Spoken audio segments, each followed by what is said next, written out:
Now it's time to do the rat's nest test. We're going to be pushing each line to their limits with a full spool, and we're going to be casting a lightweight spinner, which will help promote any type of rat's nest. First up is the Yozuri. The first cast, no rat's nest, which was great. Second cast, no rat's nest.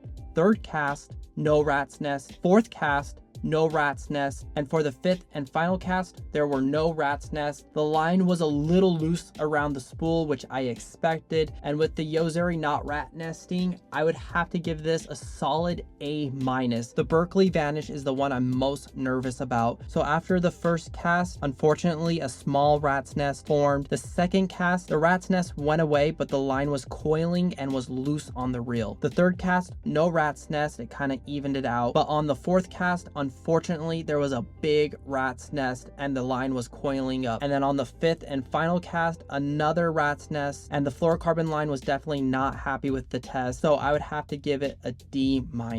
Let's see how the P line can perform. So during the first cast, there was no rat's nest, which is great to hear, but unfortunately during the second cast, a small rat's nest formed and the line was starting to get loose around the spool. Luckily, the third cast, there was no rat's nest. Fourth cast, also no rat's nest.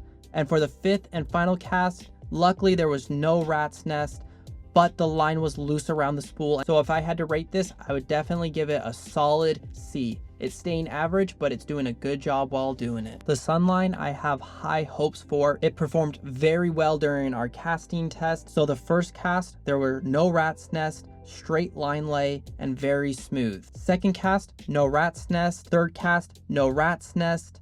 And fourth cast, no rat's nest. And then for the fifth and final cast, there were no rat's nest and it was still snug on the spool. If I had to grade this, I would give it an A. It performed exceptionally well. I don't think it could do any better than that. I am very excited to see how the Berkeley tri-line performs. Will the thicker line be a pro or a con for this test? The first cast, there was no rat's nest, straight line lay, which is awesome, but unfortunately the line weight does throw off the balance of casting small spinners. Second cast, it started to coil up. Third cast, the smoothness was starting to go away and it was starting to coil up more. For the fourth cast, it started to feel rough while casting the small spinner, and it was definitely coiling up a lot more. For the fifth and final cast, it was coiling and the line was feeling loose on the reel. So I think I would have to give it a C, about average.